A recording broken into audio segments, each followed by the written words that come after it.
guys, in this video I wanted to share with you a table console that we created from prefabricated legs. I needed a table console for the hallway, so I went to Lowe's. I found some prefabricated legs that I love the look of, and then we basically used some wood planks and created a table console out of it.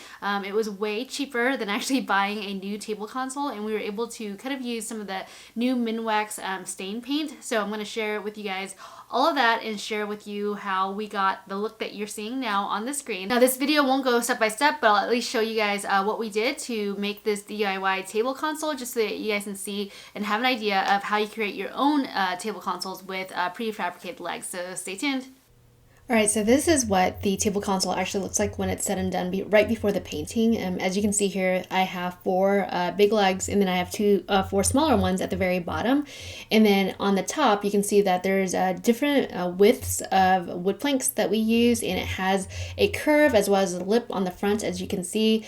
Now, if you guys want to save time, I would not recommend doing the curve, because the curve is the part that took the longest. So if you guys want to avoid that time, don't do the curve, and I'll show you a trick if you want to do that. But overall, this is like the legs that I chose, again, from Lowe's. I had the rags that would be for the paint, and then the biscuits, the wood biscuits, obviously, to put like the table together. And so as you can see here, the smaller legs are actually for the part that actually touches the floors in my home. And so these are the pieces I got. Again, 8 total legs, and we got them prefabricated. Now, this is the wood top, and so as you can see, we decided to add a little bit more depth and dimension to the table by varying the wood sizes together. And as you can see, there's bevels on the side, again, to give it more character. You don't have to do that, but we thought it'd be good. But then that means that you have to be very careful when you're painting so that you get into the beveled part.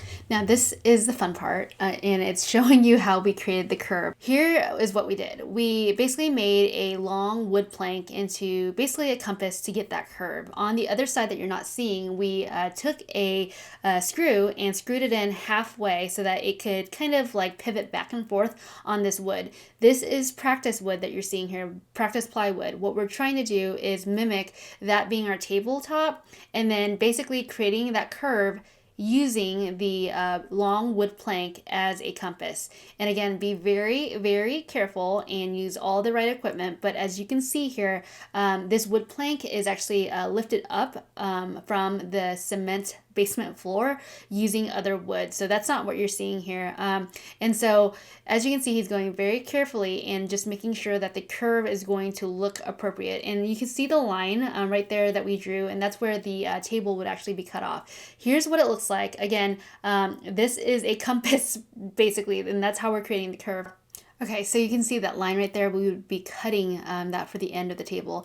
And as you can see, this is our compass again.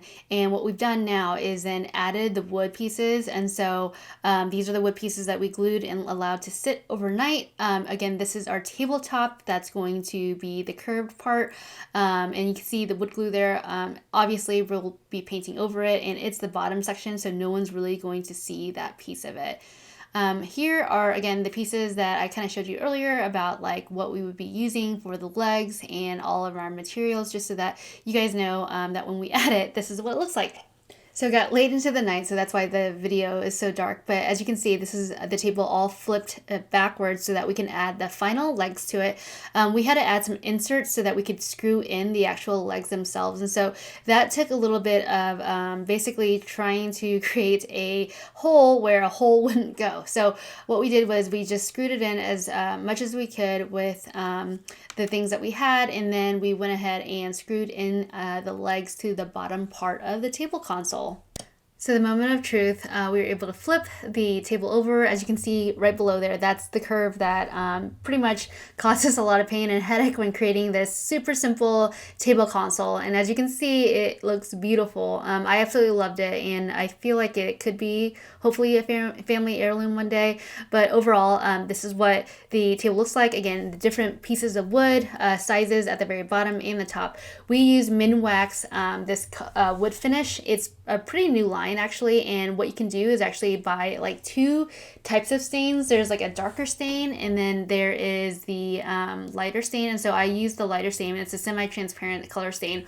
The way that these stains work is you take a rag and literally dip it in there after you shake the paint up, obviously, just to make sure that the paint is all basically balanced out. And so you basically take a rag with gloves on, and then you just put a layer on, and if it's too light, add another layer or another coat if you wanted to. We let it sit for about 36 hours overnight before we brought it into the house. So as you can see, this is what it looks like. Overall, it's a beautiful color that we chose in it.